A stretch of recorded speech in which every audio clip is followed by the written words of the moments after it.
Hey, and welcome to Matt and Jess TV. I am Matt And Rose. I'm Jessica Bun Bun. This is our reaction and review for It, Welcome to Derry, hmm Season 1, Episode 5. If you love thrills and just being scared, but also feeling like your heart is like, this is the episode for you. It absolutely is. I mean, this is the first episode where we've seen Pennywise as the clown. I mean, Yeah, very exciting. They really held on to this for 5 episodes before he actually showed up in his clown form. I'm really happy with the way they pulled this off, too, Yeah. because after spending all this time hyping it up, Yeah. it's sort of like you're going to a five-star restaurant, and after sitting around for 45 minutes waiting for the filet mignon to show up, you want the waiters to be coming out, I don't know, singing a song, having fireworks shooting out of the steak, and Pennywise being in what is effectively its own base, having it in the twist form it showed up, all of that Mhm. was really, really fun, and it actually made the payoff worth it. It really did. I really like a slow ride with shows, so the build up to get to this was really exciting for me. Yeah, and this episode had a lot of exciting stuff in general. There Yeah. were some big twists. I mean, Mhm. there were certainly a lot of creepy moments. There's also a lot of questions for Dick Hallorann and like, where in the world does he go from here? Absolutely. There's Matty who came back. How many people out there thought that he was Matty? Yeah, okay, I didn't either. I saw whoever did the makeup on this show, 10 out of Yeah. 10, like beautiful job. I'm a former funeral director, and people who after they have died have kind of like a little bit of a gray tone to them. So the moment that like Maddie was at the tent and he was opening up and his skin had that little bit of like a gray hue to it, I was like, oh, he's not alive.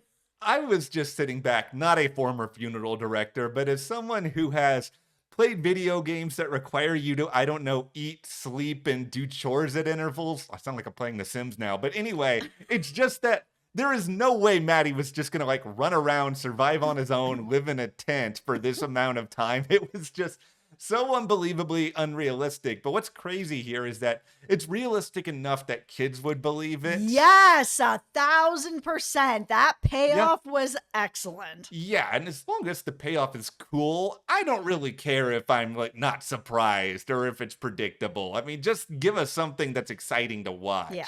Well, we have so much more to get into in this video. Before we do, though, be sure to hit that subscribe button so you Mhm. don't miss any more of our coverage of It, Welcome to Derry. This show has been so good so far, and we are having just a thrilling time with you guys hearing what you have to say in the comments. Absolutely. We are almost at 100,000 subscribers. So thank you so much to everyone who has hit that subscribe button and helped us out. We really, really appreciate that. Okay, we are going to start this video by putting on our tinfoil hats. All right. I have not read the books. I have not seen the movies. I'm just going to put that out there before I get into my theory about Rich. Okay. I'm looking at Rich right now. And the reason I'm looking at Rich is because he is the only kid out of this group that hasn't had like a confrontation with a vision of Pennywise to some degree. He was there for the cemetery stuff, but he could have easily been just faking along with everyone to be like,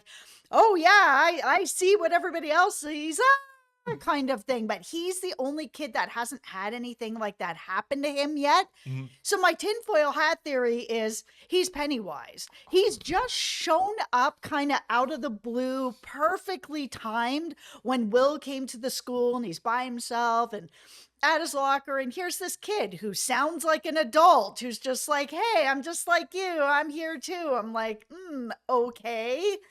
I will say this. I have not read the books, but I have seen the movies. And just from that vantage point, I feel like I know enough about Pennywise to sit back and feel like, okay, it's capable of doing something like this. And as just a viewer of television, there's nothing more that I enjoy than a twist within a twist where, all right, you think the twist is that it's Matty, but you guys all kind of saw that coming. The reality here is that it's Rich, somebody who, yeah, just kind of showed up out of nowhere. All of a sudden, this character was meant to be pretty important to this group. Yeah, and he's the only one that's not really having visions. And it does seem like, again, I have not seen the movies, I have not read the book, but it does seem like, this entity is able to be at multiple places at the same time, because we saw this entity with Maddie, with the kids the whole time, but also in the sewers, we saw this entity being Charlotte. So, I mean, it seems like it can be in a couple of different places. If you guys are experts on this and you have seen the movies and you have read the books, let me know if that's really a thing or if the show is cacking this up. Okay, my point of view on all of this is just that Pennywise, yeah, there is a physical aspect to Pennywise. Right. This is an entity that kills people, but at the same time, so much of it exists within the realm of fear. And I Right. think so long as that remains the case, there can be a pseudo ethereal quality to it where it just can exist in this form as a projection, while at the same time existing in this other spot as this fictional whatever you want to call it. Right. I just feel like the limitation exists sort of within the realm of what the show has already shown us with Daniel and that story, where Mhm. as long as everything is kind of in a reasonably enclosed space, I don't imagine that you're going to have Pennywise, I don't know, heading out to Catalina Island while on the same time scaring people in Derry. But if it's all within Derry, or in particular here, the sewers underneath the house, there's kind of a nice little confined area. I think it works to that degree. Yeah, it feels to me that because he's seemingly able to be in multiple places at the same time, that he's been growing throughout these episodes and collecting more fear and getting more and more powerful, that maybe his powers have been growing big enough that he's able to be Maddie as well as Charlotte. And Rich, I'm still looking at you. There's something that's just off about it. I mean, maybe the next episode we're going to have him come in and be like, have his focus on his fear. But so far, there's been nothing. Yeah, He's the person who has brought them to the cemetery that was like, sure, I'll lead the charge on this. there is something off about him, more so than any of the other He's kid so characters. cute, though. He is really adorable, and I appreciate And I that. think that's part of it as well.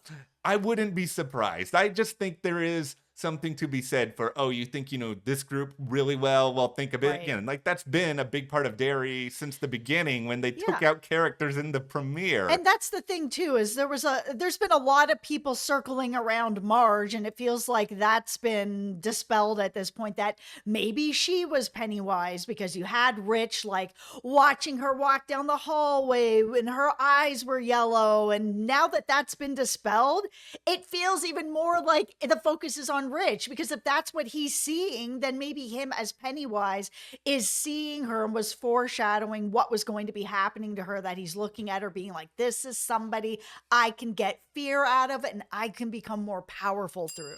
I can't even describe how many theories I've read related to Marge at this point. I've I seen know. all of you people who think that Marge is, a parent of Richie from the movie. It's like, I get it, but there's also this part of me that just feels like, are you guys all just saying this because Richie has glasses, especially the Bill Hader, so they must be related because there's glasses involved? I'm also wondering if it's because the show has decided to bring a character from another Stephen King novel into this, where we have Dick Hallorann in this. I think it's possible. That now everyone's like, let's connect this and that. Oh my God.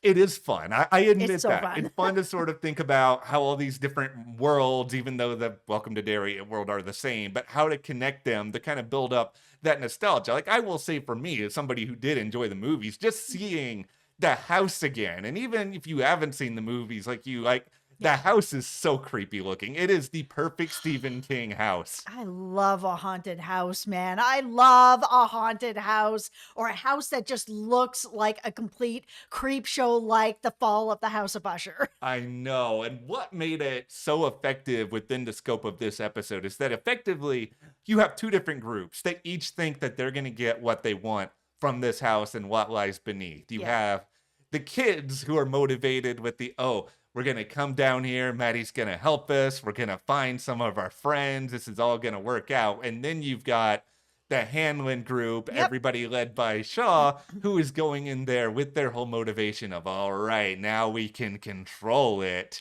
Good luck with that, guys. This was a disaster. This was a disaster for every single character involved. Absolutely nobody came out of this a winner. No. Especially not Polly. Let's pour one out for Polly. Oh, poor.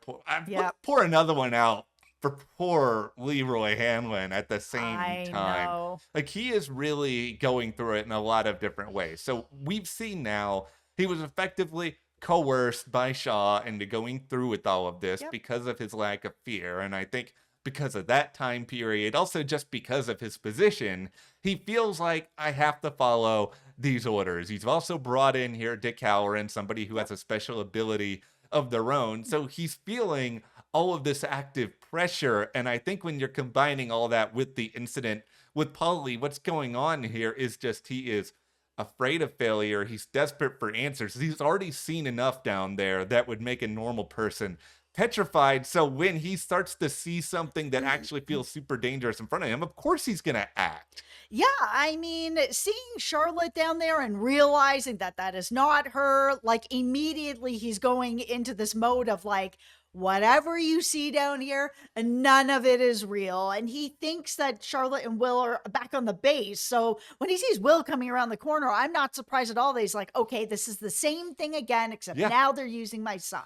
Yeah, and what's so interesting about this is just the idea that, okay, tinfoil hat here. Obviously, Pennywise feeds for the most part off of fear, but how adaptable is it when it comes to, okay, I'm now dealing with someone who is incapable of fearing me in the same way. How can I then find another way to get to him? And it seems like the way to get to him is to just rope in people who he loves, because even if Hamlin can't be afraid, he Yep. can be concerned. He can feel a need to protect, and those sort of protective instincts, like, that can still be exploited, right? Absolutely. I mean, there was obviously a moment there where he actually thought Charlotte was down there. And if he's not willing to pull the trigger on that, then that might be Pennywise's way in there to try to get to him. But like a man without fear is just not someone he can feed on. And the problem that's going to come from all of this now is, all right,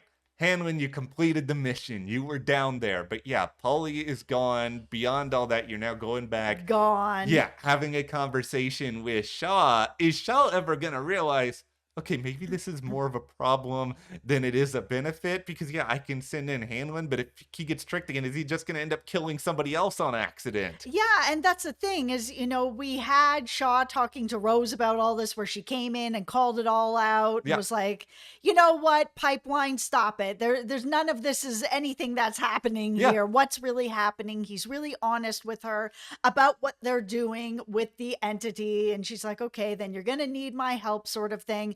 But when she's really talking to him, she's like, do you really remember everything about what happened? Because I feel like if you really remembered, you wouldn't be here. You think you could put a leash on this? You don't remember. I wonder how much of it is driven by Shaw's own ego, that he let something scare him Yep. when he was a child. And so now that he's back and his memories are all rushing in, there's this part that's just, I'm a big man now. Look what I can do. This isn't going to affect me anymore. Well, there's a lot of people that want to take control of their fears, right? Yeah. That people like, my husband was afraid of heights and skydiving and stuff like that. So for him to be able to like deal with that, he went skydiving a whole bunch of times where he was like, I'm going to take control over this and see if there's a way for me to battle my fears and do the thing that I want to do that I'm afraid of. So it could be something similar with Shaw, where he's like, yeah, when I was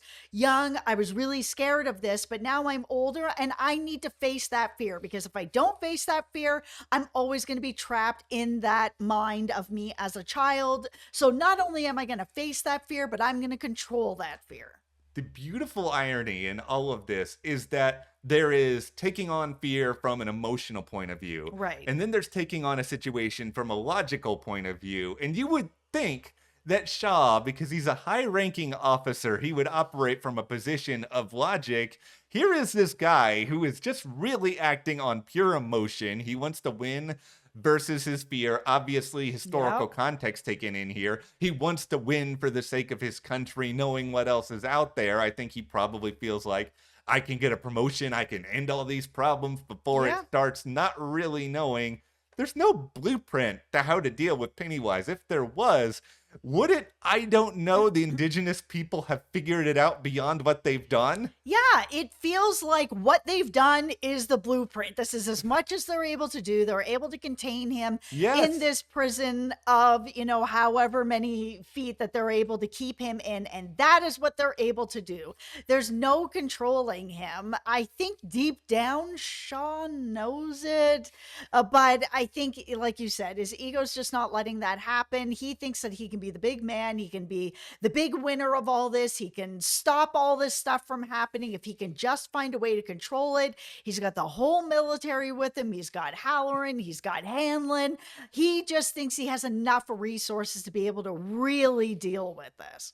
All right, you mentioned Halloran. I feel every feeling known to mankind for this guy right now. Gosh, I love him. Chris Chalk, I loved Chris Chalk before this show. I'm not going to sit here and be like, I just discovered Chris Chalk today, but to play a character who is already established, and I know you're Yep. much more familiar with the world of The Shining than I am, Yeah. but somebody who I've seen that is, movie an unhealthy amount of times. it's just really, really well known, but he has found a way to give this take on this character that is heartbreaking, that is layered. I feel worse for Halloran than almost anybody on this show. I'm so invested in him, and not just because I love The Shining. I am so invested in him. Chris has done such a good job with this character, and the writing on this character is excellent. It really is. He's doing these things for the military that are really dangerous things, like Yeah. what he did to Daniel and getting that information and what he's willing to do to help the military with this operation. He knows what he's going after to some degree and how dangerous it is, but he's still willing to do it. But then he's dealing also with his own fears and all the stuff he's locked away in his mind, which is something from The Shining between him and his grandmother, that it was like, oh yeah, she had always told me to lock away a lot of this stuff in my mind and never open that box. And here he is facing this because Pennywise is now in his mind as well, pulling him to open that box. What to me is fun, and that is absolutely the wrong word here, but what is fun is the idea that here we have a character who has an element of supernatural ability to him. And Pennywise, for the most part, through a lot of the universe, it's dealing with people that are just human, people who Yes. don't have the ability to look ahead or look forward or Yep. have to shine it. For Halloran, all of a sudden, you're adding this other dimension to it, which it could get really weird. It could get super trippy depending on what Pennywise decides to pull out, especially involving his grandmother. But I think what makes it work is they're being pretty choosy with it. They're giving us little glimpses. They're giving us some visual symbology, like at the very end of this episode. They're doing just enough to tap into all that, but also still pulling Halloran into the present, and then also dealing with the problem of Polly, aka Polly, now as well. I was really curious where we had Halloran in his head with the box, with his grandfather, if he was going to be able to use the shine in any way to be able to fight back, or if his fear was going to take over, because it did feel very much like there was an actual push and pull here, where most of the times it's just Pennywise is in your fear and you're done for. Where here, he was really fighting back to be like, no, this isn't happening. My mind is my mind. And if you can't get into my fear, then you can't get into my mind. I hope that because Halloran has now experienced this, and I don't know if it gets more intense with Pennywise than being down there in the sewers and the tunnels, but maybe he'll be more prepared to handle it next time. I'm assuming that there's going to be a next time here, right? Well, for sure. I mean, how else did Halloran end up getting out of this? I mean, Pennywise could have decided to end him, but he didn't. And at the very end, we see him coming out of the sewer, looking over, and who's there? Dead Polly. And, that's obviously Pennywise, who's looking back at Halloran, basically being like, until next time. What's great about this episode? all bangers. Every single storyline is really, really good. And this is coming from somebody who I was very much poo-pooing the military plot at the start of this show. I was just thinking this isn't connecting. It's not as interesting. But the stuff with the kids in this episode, it's so good. It's so vulnerable. And even if we saw the Matty stuff coming, the Matty Pennywise transformation scene was gnarly. Yeah, it was really, really good. And even getting to that point, like that cliffhanger from last week Mhm. with Marge and Lily over her, I was like, there is no way that anybody's going to believe that Lily didn't do this. So it was really nice to see Marge turning it around and be like, yeah, this is the story that I've told. I broke my glasses, it cut my eye. You were trying to help me. Everybody just came in at the wrong moment, wrong time, whatever. And she's now part of the group. And it was nice to see that kind of turn around with that because she never was really meant to be part of the Mean Girls. No, she was just one of these kids who was desperate to find a way to fit in, right? And Right. And I think so many people have been in that spot where you look back at your younger years and you're kind of like, man, there's some things I really wish I hadn't done to fit in, but I did. And it's some of the crappiest part of growing up, yeah, just not knowing who you are or who your people are and finding that later on. I think Marge has finally found her crew. yeah, I'm just glad she found it right now. It's much faster than I expected. I'll give Marge more credit. I really felt like entering this episode, she was still gonna be clinging to those social pressures and feeling like she had to throw Lily under the bus. But because she didn't do that, obviously we have more of a cohesive group now at this point. Yeah. I was curious about how Will was going to move forward in all of this, given the experiences that Will has had now Mhm. with his dad, in addition to all the other kids. Yeah. They moved it forward enough with the whole, oh, I guess we all have to just be on the base now. So I worried how much that was going to sort of cut off communication. I'm glad that didn't happen, though. Yeah, I'm glad he found a way out of that. It felt like as soon as he was like, oh, I'm just going to go check out the base, that his mom was going to eat that. And she did. So it was good to see him back with the group again. Now, going forward, how is he going to be able to continue with the group? Now his dad knows, his mom knows, everybody knows. I don't know how he gets to continue to be with his friends. Yeah, it's really, really hard because while Hanlon may not have fear, as we saw in this episode, he does still want to protect his family. He Yes. doesn't want to just throw Will immediately into harm's way, and he knows what they're up against now. Yeah.